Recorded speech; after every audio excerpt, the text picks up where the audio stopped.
Napanood ko kahapon ang banding ng mag-amang Krishna Mahusay, ng Mahusay family, at ngayon naman nangunguha sila ng buko.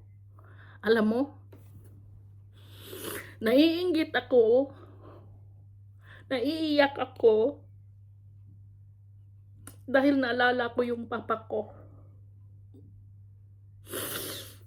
Palagi kong sinasabi sa mga kapatid ko na hindi ako paborito ng papa ko dahil pakiramdam ko noon ako yung ugly duckling.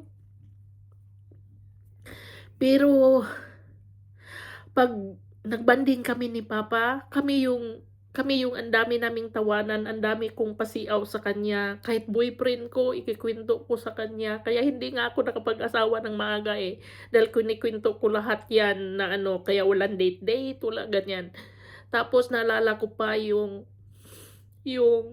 naiyak ako yung mga panahon na pupunta kami ng sayawan na para lang kami makapunta, ihahatid kami ng papa ko kahit malayo, tapos kukunin niya kami para lang safe kaming makauwi. Kahit pa yan hating gabi, kukunin talaga kami ng papa ko o kaya salubungin kami in between to make sure na safety lang kami. Kasi dati pag nagsasayaw ka dyan sa kabilang baryo, malayo so yung sugat ba?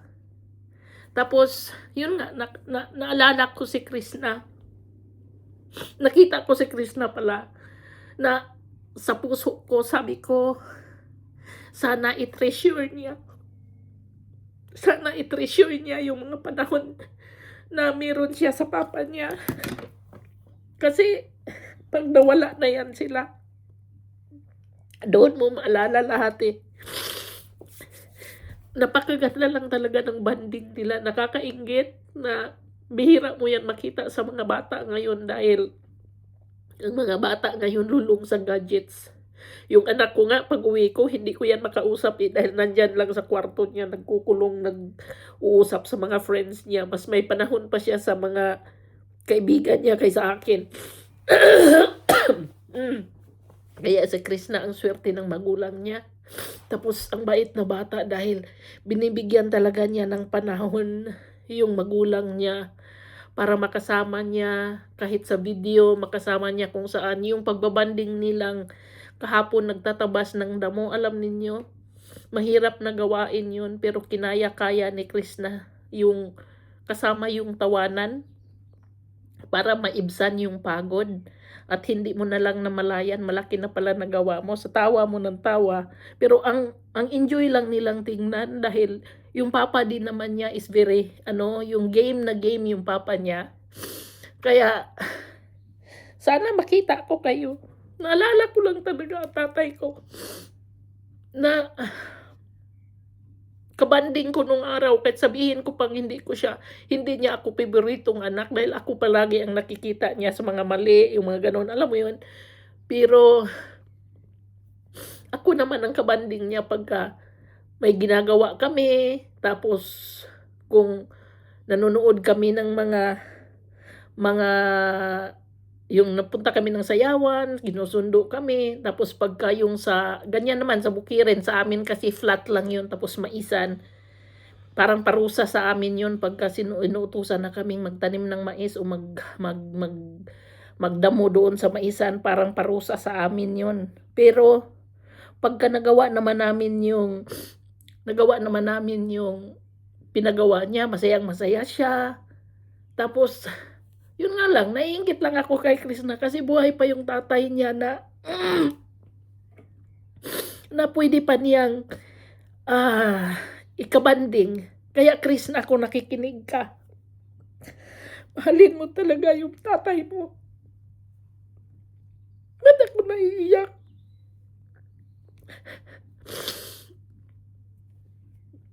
Kasi bihira ka makakita ng magulang na ganyan ngayon. Bihira ka makakita din ng anak na ganyan ngayon. Kaya i-enjoy nyo yan, yung tatay ninyo habang buhay pa. Ba't ako nag-iiyak?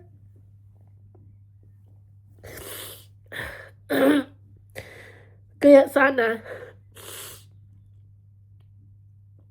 ingatan mo yung magulang mo, Krishna. Alam kong mabait kang bata.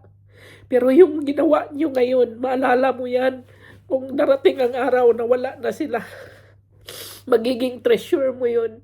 At treasure din nila yun. Kaya hindi ninyo alintana ang hirap ng buhay dahil magkakasama kayong ipinaglaban yun. At hindi kayo uungusan. Kumbaga, nagpalabawan ba? Hindi. Kaya tuwang-tuwa lang yung tatay ninyo, nangunguha kayo ng buko, nagtatabas ng damo kung saan-saan. Kasama yung papa mo. Alam mo, napakagandang alaala yun pagdating ng araw, Chris, na. Kaya, i-treasure mo talaga yun yung mga time na kasama mo pa sila. Ang swerte ng magulang mo dahil kahit pa sa hirap ng buhay, napalaki kayong tama. Kaya, ingatan nyo yan. At salute sa iyo, sir, dahil napagawa mo ng tama yung mga anak mo. At pasensya na guys, nag-iiyak ako dito. Naalala ko lang yung papa ko. Sa tanda kong ito. But I'm happy for Krishna dahil niya yung alam ko na nakakamera yun, pero alam kong yun talaga ang tunay na nangyayari. Iba naman kasi yung sinushooting mo lang pero sa kanya natural yung nangyayari. Enjoy akong nanood sa kanila dahil naalala ko nga yung papa ko. Kaya masaya ako kay Krishna dahil ginawa niya ang lahat. Kahit sa mga maliliit ng bagay, pinasaya niya yung magulang niya. At tinutulungan sa abot ng kanyang makakaya. Kaya guys, pasensya na. Iyakin talaga ako at very emotional.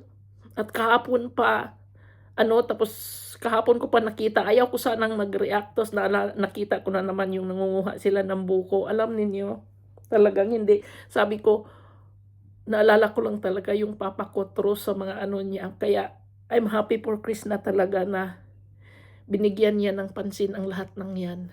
Good job, Krishna. At sir, sa mga anak mo, ingatan mo sila dahil sila yung treasure mo at napakagaling mong tatay.